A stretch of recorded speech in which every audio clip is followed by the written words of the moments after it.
Earlier this month, the Department of War announced the beginning of Operation Southern Spear. Our Washington correspondent Luis Martinez breaks down what the military operation means for the region and the United States. Operation Southern Spear is now the largest military buildup of the U.S. military in the Western Hemisphere since the Cuban Missile Crisis in 1962. In short, Operation Southern Spear is a joint military task force whose mission is to defend the homeland and to remove narco-terrorist threats from the region. The president has made clear that America is going to secure our interests in the Western Hemisphere. And at the center of that is dismantling narco-terrorism, drug trafficking, and criminal cartels from our southern border all the way on down to the tip of South America.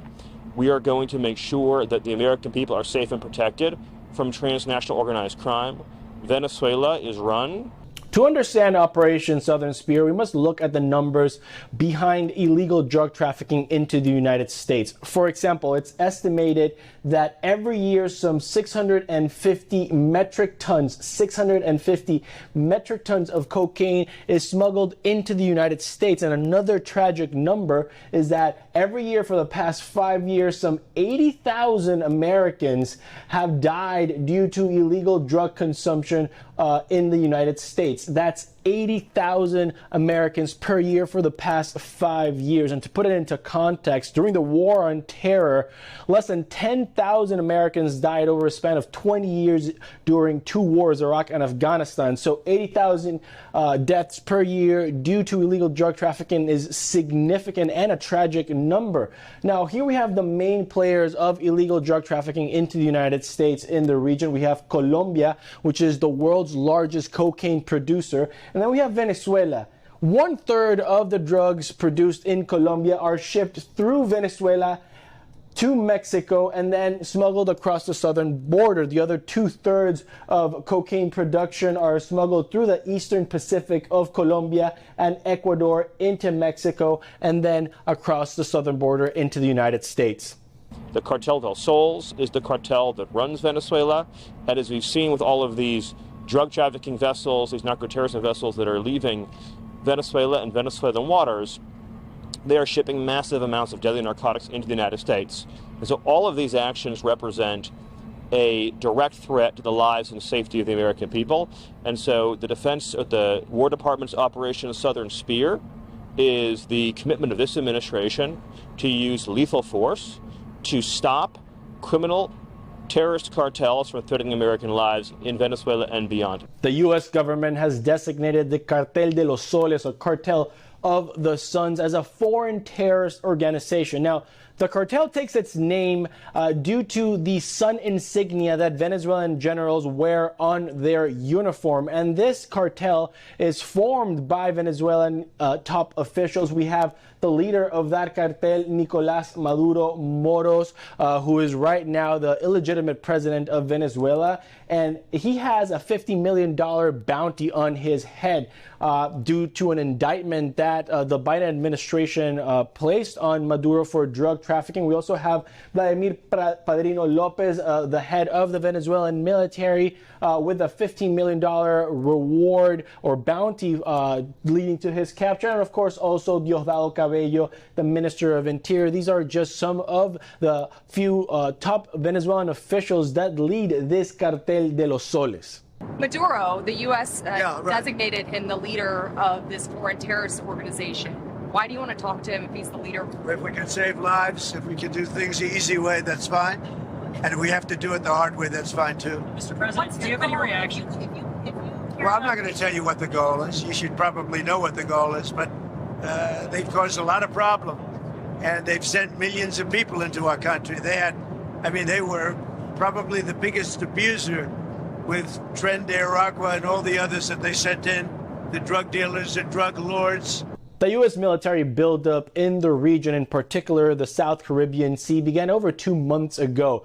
But it was during the month of November that the USS Gerald R. Ford, the U.S.'s largest and most advanced aircraft carrier, arrived in the region of operation of Southern Command. Now, this aircraft carrier holds a total of 4,500 sailors and military personnel aboard, and it also has the capacity to have over 75 aircrafts in that carrier to launch strikes, and these are including F-18s and F-35s. And of course, it's also very important to note that an aircraft carrier doesn't just travel by itself. It has 3 escorting destroyers. These are 3 destroyers that are missile-guided destroyers. Now, having an aircraft carrier in the region signals that the U.S. military wants to have the ability, the capacity to have sustained military operations, as an aircraft carrier serves as a refueling platform for aircraft that are going on missions during a sustained period of time. Made a decision about what you want to do next up as well. I understand you don't want to tip your hand. Is there anything you're ready to rule out at this point? Are you ruling out U.S. troops on the ground? No, I don't rule out that. I don't rule out anything. We just have to take care of Venezuela. They dumped hundreds of thousands of people into our country from prisons. I'm not in love with the people running Venezuela. I love Venezuela. I love the people of Venezuela. But what they've done to this country. Another important military asset that the U.S. has placed in the South Caribbean Sea is the USS Iwo Jima. This is an amphibious assault ship that has the capacity to hold over 1,000 sailors operating the ship, but it also has right now on board 2,200 Marines, and these are not normal Marines. These are Marines that are part of the Marine Expeditionary Unit. Only 3 are active in the world. 1 of them has now been deployed to the South Caribbean Sea.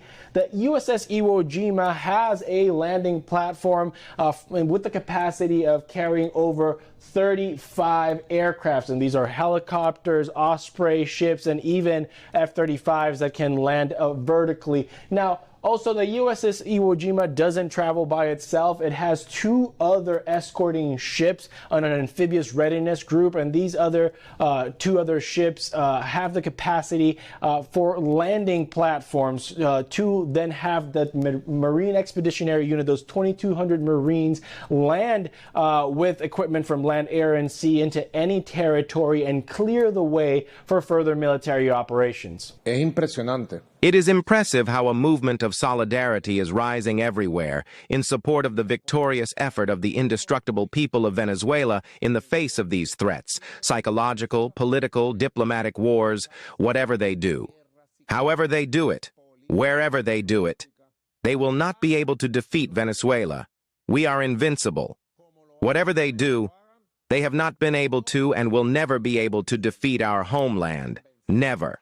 The regime of Nicolás Maduro in Venezuela has touted support from the likes of the Chinese Communist Party, the Russian regime of Vladimir Putin, the Iranian regime, and even the communist Cuban regime. But the U.S. has also had a series of allies step forward in the region in support for Operation Southern Spear. First of all, we have Trinidad and Tobago right here. That is 7 miles off the coast of Venezuela. Trinidad and Tobago have hosted U.S. destroyers for military exercises during this operation. We also have Panama in Central America that has signed a memorandum of understanding with the U.S. government to allow for U.S. military troops to be hosted in this nation. And also in Central America, we have El Salvador. In El Salvador, there's already an AC-130 aircraft that's a special operations airplane, and also a Poseidon-type aircraft that is a signal intelligence aircraft that are flying missions from El Salvador around the South Caribbean Sea. We also have Ecuador, and Ecuador has signed with the U.S. military and the U.S. government to allow for military troops and equipment from the United States to travel freely through its territory. And also Argentina. Argentina has signed on to the U.S. Combined Armed Forces Initiative to fight transnational crime in the region. And lastly, of course, a